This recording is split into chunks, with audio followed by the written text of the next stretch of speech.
So Manchester United have lost 3-1 away to Brentford, and once again there are calls for Amorim to be sacked.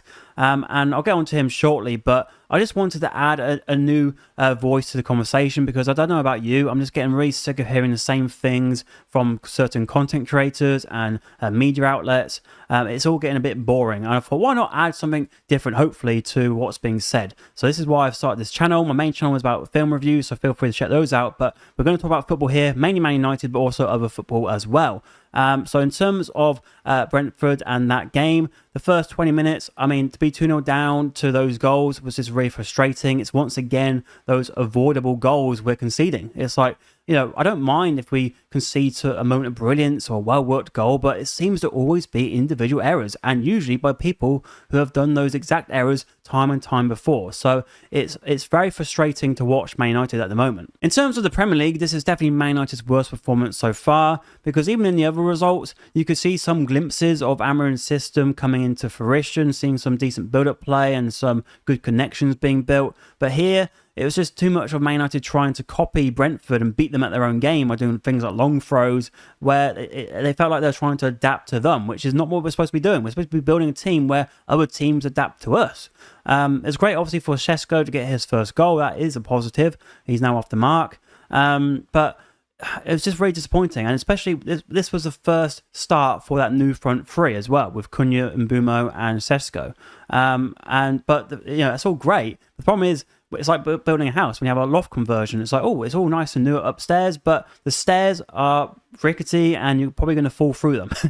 And what I mean by that is the midfield is not ready for this new attack force. Bruno can only work, I think, with a good CDM next to him. I think Casemiro is the one player where Bruno plays his best game with when it comes to midfield, because he is at least a CDM, Casemiro, but he is now old and he can't run around the pitch as much to fill in the gaps where Bruno does leave, which when he goes on his adventures to try and get involved in the attack.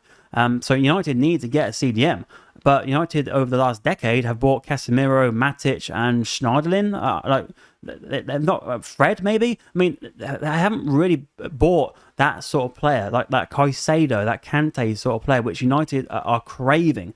Whether Balaba's going to be that player, I don't think so. I don't see him as that sort of player. I see him as a player next to someone like that. So I think that's a whole issue as well. So try and find that player to play that position, because it's so important. Like, since Carrick, we haven't really had that. And so I think Bruno with Ugarte is unbalanced. It's not going to work. Ugarte, I think Ugarte will do well. I think last season when he had a good run of games, he seemed to improve every game. Like, I feel like he's that sort of player. Give him that sort of routine and he'll get there. But again, it's having that partner next to him. I think the best partnership right now would be him and Mainu, because these are both midfielders. But where do you play Bruno? You can't have 12 players on the pitch. So do you play Bruno instead of Cunha? Do you play him instead of Mbeumo? Do you play him as a false nine? What do you do with Bruno? Do you put him on the bench? What do you think you do with Bruno? And then you have the back five, and the goalkeeper, where Binder, he is not the future. I put him down as a 4 out of 10. I thought he made some decent saves, but saves where a good goalkeeper wouldn't make them look great, whereas he makes them look like great saves because he's just not as capable, basically. And he doesn't instill confidence. He doesn't have that presence, which I think you need as a goalkeeper. I mean, Emi Martinez, he just makes mistakes, but at least he's got that presence about him. And so if I'm in that back three, I'm like, I don't trust him. I don't trust him on set pieces. We've already seen him mess that up already a few times. And so I think next game you have to try Lemons. I think you have to try him. I think it's the time against Sunderland at home, which is not easy. In the past, I've been to, I think, a couple of Man United Sunderland games. I think we won 1-0 once with a Wes Brown own goal, I think it was. And so, that wasn't easy. That was back under Fergie. But now we're not in a great state, and they're doing very well. So this is going to be a tough game. But I'd throw him in at home at least in that game. But going through the other players, Dallow's been here since Mourinho. Obviously, he's come back from an injury, so you may put something down to that. But he is bang average. I keep looking down here, so I've got some notes. Because he reminds me of Cedric Suarez for Arsenal. He's that sort of level for me. And does he play for Arsenal right now? No. Why? Why do you think? He's not good enough. And Dallow's not good enough. As a bench player, I mean, maybe, but I still think, look, if you want to be up the top again, you need your bench players to be decent. And Dallow's just not, I don't think he's even that good. I mean, he's now third choice, I guess, because Mazraoui and Ahmad would be ahead of him. But seeing Dallow in the team just makes me upset because I'm like, he's going to do something silly. And that's the thing right now. I think people got to understand that if you're playing mid-table players, expect mid-table results. I mean, Brentford, I think a lot of people disrespect Brentford because, like, yes, a lot of people have sort of put them down to go down this season, but at the same time, they still have a decent, core foundation of that team still there from last season, and they did well last season. Yes, I know Frank's gone, but they've got someone in there who was part of that system. I know he's an inexperienced manager, but at least he's been there. He knows these players inside out. And even some of the replacements, like the goalkeeper, Kelleher's not a bad replacement. Henderson's, I thought Henderson would be an issue for us because he's in the England team right now, and he's still a decent player. And especially when he's up against this midfield, like, of course he's going to relish that. And then you've got Mbeumo and Wissa aren't there now. Well, obviously we have Mbeumo, but they're just two forwards, and I think they bought some decent, exciting young forwards. So they're still not a bad team. Like, just because they've got rid of some key members of their setup doesn't mean they're just awful overnight. I think that's like the opposite of United. We can't just turn great overnight, and they can't turn awful overnight. So for Bindier and Delo, I gave a 4 out of 10. For De Ligt, I'm giving a 5, and also Man United's man of the match, because although he was at fault for the second goal, he wasn't really helped a lot. I mean, you could clearly see he was struggling, but what are the other members of that back line doing? I mean, Delo, where's he going? And Shaw, what's he doing in terms of covering that run? Nothing. So they didn't really help him there. And other than that, I think he made some great tackles again. He has that football IQ, which I think his peers don't. And also, he is consistent throughout the game, but also throughout the season. He's a reliable member of that back line. So I was happy with him. I still think he made some good clearances, and he does that every game. So I think he should be back in that middle, unlike Maguire, who I'm giving a 4. Maguire was in that position, and I think that's because I think is with Maguire, you do get the advantage that he will be a threat in the opposition's box. We have seen that many times when Maguire gets a goal from a corner or set piece, and he's good for set piece for getting those headers. But in recent time, have you really heard a lot of praise about him when it comes to his defending? Not really. It's mainly been about him saving the day with a last-minute header.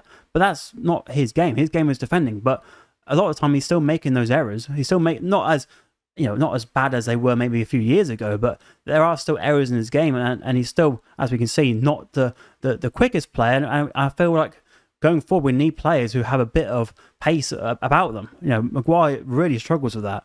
And he shouldn't be playing. I think the English press want him to play because they want him to be in the World Cup. They have a nostalgia for Maguire because he had that good World Cup and that good Euros. It's like, oh yeah, we love Maguire and he's English. But I think really he's an Everton centre-back. That's his quality now, and we're playing with that. And so for us to lose to a mid-table team, it's not as surprising when you have a Maguire, Delo and Shaw, who are all mid-table sort of level players. Proceeding on with the defence, we also have Luke Shaw, who I'm giving 4 out of 10 to. I think he's very lucky to be in the team, because if Martinez could actually ever get fit, he would definitely be there, and Luke Shaw would be nowhere near that lineup. He is a clear weakness. I mean, opposition managers must look at him and think, yeah, let's target him. And he's been here since Louis van Gaal. I mean, I don't know how he survived this long. It's a bit of a joke, really, but he's one of those players, a bit like Phil Jones, has just been able to linger around all this time. And it's interesting, he's already played more this season than last season, which, is it a coincidence that there's a World Cup next year? I don't know, but it just seems interesting how he sometimes gets himself fit for things and not for others. It's like, I don't really like that mentality if that's the case. I'm not sure on that, but there's been rumours around Luke Shaw with his sort of attitude. But yeah, Luke Shaw, he's filling a hole right now. Dorgu, he is someone who is definitely an athlete. I think a struggle for him right now is that there's always someone different ahead of him. Like Cunha's been in and out of the team. He can't build that connection going down that wing. And even when he does get into good positions, which he does actually quite a lot, he gets into the positions well. His end product needs a lot of work. His crossing is not great. And so if he can improve that will make him a much better player. it's whether he can improve that. And whether he can build that relationship with Acuna, whoever it is, to do that. Because I do think Dorgu does have lots of the abilities and the traits you want from a wing back, but he is still young and he's raw, and I think people have been too harsh on him to be overly critical of his performances when you can see that he's trying, and I think there is a player there. So I'll give Dorgu some time. He's a new player still. He's only been here since January, so yeah, I still support him. I give him a 5 out of 10. Bruno, 4. He is the captain. And really, considering how bad we've been for the last few years, the captain should be the one to go. I mean, of a ship, the ship's been sinking. You'd say something about the captain, right? Now, I really like Bruno, but I feel like he is a number 10. He's a player who plays his best behind a striker, and we're now playing a system where that doesn't really happen a lot. So he becomes not as crucial to what we want to do going forward. I think, like I said, I think he can work in that midfield too if you have that good centre midfielder next to him, that's CDM. But are United ever going to do that for him? Are we ever going to see that while he's here? I don't know. I don't know if United have the plan in place for that to happen. So just say, for example, if we get to next summer, Bruno's still here, and we're about to buy the Kante regen, I wouldn't mind trying that out. But I still say United need to buy another CDM, and maybe then have 2 CDMs and a Bruno and then a Mainu or whoever else. Like, that could work, but I still think his lack of discipline in the role is a key issue, and I'll be surprised now at his age if that's ever going to be sorted out, really.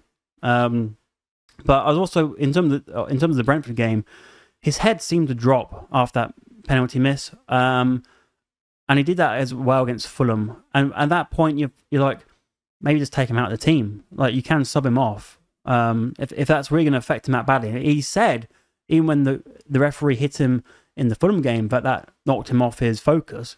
So he is a player who can get easily knocked off in terms of focus. So I think he probably should have been substituted at that point.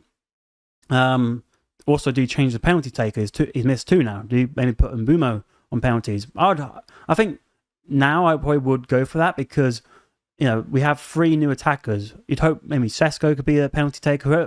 Cunha maybe. They're all capable. So maybe it's worth swapping that around. And also, I would say as well is with Bruno, I think he tried too many balls where it's like aimless balls. He does that too many times, like a ball into like the middle where it's like it's never going to work out. It's like, why are you doing that? And then we've just given the possession back again. So yeah, not great from Bruno. And hopefully he can improve when Casemiro is back for the Sunderland game. I think that will be what happens. I think him and Casemiro will play together against Sunderland. In terms of Ugarte next to him, I've given him a 5. So Bruno 4, Ugarte a 5. I think Ugarte was better. He struggles with the fact that he's playing next to Bruno. And I think, I said earlier, I'm not sure, but I think with Ugarte, if he has a run of games, that will be a big thing for him. But I think he's a player who needs that comfort of knowing what's going on. And so if you have that, you'll get the best Ugarte. If you don't, you're going to get a player who's half the player. So it's up to United, really, and Amorim if you want to stick with Ugarte or not. Moving on to attack, we have Bryan Mbeumo, who I thought was a bit below his usual standards, a bit of a half-hearted performance. Didn't really feel like anything was really clicking for him, but he did get the penalty, and that was great from him. And really, Nathan Collins should have been sent off. I mean, they looked for the red card, the VAR, but for some reason, well, not for some reason, they said because Mbeumo wasn't in control of the ball was the reason why Collins wasn't sent off. But he wasn't in control of the ball because he was pulled back. And as we can see, he wasn't that far away from the ball. So that should have been taken into account. But it wasn't. So really, Collins should have been sent off. And now, some people say, oh, you can't have excuses for not beating Brentford. But at the same time, Brentford have beaten a lot of big teams at their own ground, especially Man United, many seasons now. So if there's a reason for a player to be sent off and give United an advantage for the last 20 minutes and try and get a result, then the referee not giving that is a joke. So you have a right to complain about it. And so, yeah, Collins should have been sent off. Also, the referee for the penalty, I was a bit annoyed with that as well, because after that long VAR check, he says, yeah, go on, do a couple of subs as well. Make Bruno wait even longer. Like, the referee has, he's the decision maker here. He could have said, actually, you know what? Let's give Bruno the penalty, then do it afterwards. He didn't have to make the subs then. He didn't have to allow that to happen. But to make Bruno wait even longer was quite silly. I think that was a bit off from the ref to do that. Next up, we have Cunha, who I've also given a 5 to. But I could maybe give him a 4. It wasn't great from Cunha, mainly because he wasn't on the ball enough. But when he is on the ball, he's decent. You can see him moving through the pitch well. He has good control, which he showed at Wolves. For him, though, he did shoot a bit too much. He had about 3 or 4 shots around the same area, around the edge of the box. And I feel like for him, he's trying to maybe avoid this whole 007 BS online. I know, obviously, that shouldn't be an issue. But we know players these days are online a lot. I know all these memes and things. So I think there is something in his head maybe where he's thinking, oh shit, there's been 5 games now. I've not got assist or a goal. I really want to try and get one, especially now Sesko's got one and Boomer's already got a couple, and I'm the only one of the new 3 not to get off the mark yet. So I think there's a bit of desperation in his game. I think for him, just calm down. You will get there eventually. Just do what we know you can do, and the goals / assists will come. Sesko, we've said, first goal, great for him. Also, the thing is, what I'll say with him, he looks sometimes a bit overwhelmed. Like, just looking at him, I don't know if it's just his face, but just looking at him walking around the pitch, it sometimes feels like he's not overly sure about showing his full personality. Because I feel like there's more from him, not just from a footballing side, but also just from a personality side. So I feel like hopefully we see more of that now, maybe with that first goal under his belt. Because I want that personality as well at the top of the pitch. Like, not like Zlatan necessarily, but just someone with a bit of bite. I want a bit more bite from Sesko. When it comes to the subs, I've given them all 5 out of 10s, like with Sesko and Cunha, because they didn't really have enough time to make a massive impact on the game. And I think this is something I will criticise Amorim on. He makes the subs, so it's a personnel change, but also he's moving people around the system. And I think they got a bit confused, it felt like, on the pitch. Like, they weren't really sure what was going on. I mean, even at one point, we had Yoro and De Ligt going for the same ball. So maybe a lack of communication there. But also, I just think, because De Ligt was moved from the right-hand side to the centre, and then we had Yoro come on as well. And so it's not settled. And I think it's all a bit up in the air in terms of knowing what everyone's doing. And so I think that's something that needs to be rectified when it comes to future games, that get the players fully behind what they're doing when it comes to the system, so you can do that. I think maybe, if he's here next year when the team's more settled down, that won't be so much of an issue. But for now, I think it is a bit. But anyway, for Mainu, I think also the mentality issue. He was looking to leave on loan on the last day of the transfer window because he wants to get into that World Cup squad.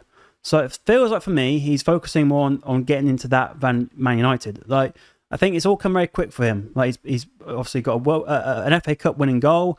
He's playing for his dream club, his boyhood club, Man United. It's all great for Mainu, but I think he's trying to jump too far ahead. Like, I want to get in that World Cup. Let me play. If I'm not playing, I want to go somewhere else. Like, I think just chill. Like, you'll get in plenty of World Cups if you just play the best you can play. And this is a team you can get into. So I think don't be so defeatist. Like, and that's the thing, again, I'll say with Amorim, he feels a bit defeatist at times, and I don't want that spreading through the team. So don't think that way. I think you can get in the team. Don't want to move to, wherever it is on loan. Try and get in this team, and if you're in the World Cup squad, great. But if you're not, there's plenty of that'll come round. It's just it just feels like he's got too much of an eye on that right now. So for people calling for him to be playing, that might be the reason. He might not be mentally ready to play. And as we've seen with players like Baleba, that can make a big impact on your game. Yoro, I'll say for him, he should have started, and hopefully he will start versus Sunderland. Mount, Amorim loves Mount. He just doesn't know where to get him in the team, really. And I'll struggle, really, because you want Cunha and you want Mbeumo on the team, so you're not going to play Mount anywhere else, are you, really? You're not going to play Mount in the middle too, and you're not going to play him as a false 9. So Mount, either playing, instead of Cunha or instead of Mbeumo. Maybe it's worth, maybe starting a Mount one game, and then bringing Cunha on. I don't know. Because Mount was actually playing quite well for the first few games of the season. And he's a bit different from Mbeumo and Cunha in a way where he can link up that midfield and the attack a bit better. Xerxes, again, he didn't have enough time, but I think he's not really going to be a long-term solution. I like the player. I like his footwork. It's something you don't usually see a lot with a big lad like him, where he can glide across the pitch. The only issue with him, as he's such a big player, like with Sesko, you have two big players like that, and so you don't really have a difference maker on the bench. He's a bit too like Sesko, where he's someone you'll play the ball up to. I feel like with Amorim, if he had the choice, he'd like to have a Sesko, but then have someone like, say, a Chicharito off the bench to do something completely different, someone to make those little darting runs. But we don't have that. So it makes me feel like Xerxes is not going to be here maybe next season because of that reason. So now we get on to Amorim, who I think if I had to give a score, probably be a 4 out of 10. It was not good. It was, as I said, it's the worst performance of the season in terms of the Premier League, and I think he had a few issues when it comes to those substitutions, and even the starting lineup I think was a bit wrong with Maguire, for example. People are throwing in his face the whole awful win percentage and the record. Fair enough, but what I will say is there is some context there. I went to the West Ham game near the end of last season and we took off Bruno Fernandes because what we were doing was prioritising Europa League. So we were actually throwing those games basically in the bin. So as much as, yeah, it's not a good record, even without those games we threw away because of Europa League priority, that has to be mentioned as well. And you can't have it two ways. You can't say, yeah, the media at the time was like, Amorim, are you gonna put all your eggs in that basket? And he was like, yeah, I am. And he did. And now that record is going to bite him. But if they won the Europa League, they would still be there anyway. It's still not a good record. And so that record doesn't really mean a lot to me. I'm focused more on this season's record. This season's record right now, from Brentford, from after the Brentford game, and that weekend, United are like 3 or 4 points away from their target, which is top 4, / top 5. United can still definitely get there. I think the only reason Amorim will be sacked, or only instance he'll be sacked, is if United are like 12 points away, like a good 4, even 5 games away from getting to that target. And as obviously closer to the end of the season it comes, the more you can tell whether there's any chance of that happening. But as long as that's still alive and well, I think there's no reason to sack him. I think he still deserves a chance. He hasn't even had a whole year yet. And there has been glimpses. And I think you have to, when you see glimpses, you have to have that hope that will eventually grow and grow and grow. And also you got to say that it's a game of fine margins. As I said, with the red card, it could have been a completely different. Bruno gets a penalty, it's 2-2. We could go on and get the winner. We could get a draw. Draw at Brentford isn't the worst thing ever. I mean, we've just seen Tottenham get a draw with Wolves at home. So, and they had 0 points before that. I think also what I'll say is that with Amorim is that, as we saw with Ralf Rangnick, United need open heart surgery, right? Well, this transfer window just gone, they did quite a lot of work in terms of that. They got a lot of players out, a lot of bad eggs out of the club, whether that mostly be on loan, but they're out of the club right now. More than I expected. I didn't expect Onana to go, for example. So a lot of them players are gone. He's brought in a whole new front line, and he's also brought in a new goalkeeper who we'll hopefully see next game. Whether he's the future, I don't know. It feels like this is a trial season for him, maybe even until January. So that's in terms of goalkeeper and the front. So top and the bottom, there's some idea of what we're going to do in terms of those positions. Defense is probably our strongest area on the pitch, really, even though we are shipping goals. It's just that we're playing players who shouldn't be playing. We're playing the number 2s who shouldn't even be anywhere near the club anymore because they've had so many chances. De Ligt, Yoro, and Lisandro Martinez will probably be the starting 3 if everyone's fit, right? And then you've got Mazraoui. We saw how good he was against Chelsea. He's got to play. Ahmad, obviously, unfortunately, he wasn't able to play against Brentford because of a family death. So condolences to Ahmad and his family.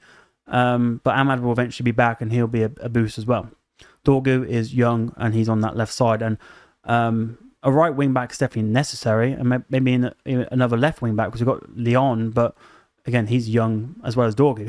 So you could maybe get someone a bit more experienced in that position too, which they are very key positions for Amorim's system. And people are saying change the bloody system. I don't think it's a system. I mean, we've said Erik Ten Hag was playing 4-3-3 and it was crap. It's been crap for ages, and we've had lots of different systems.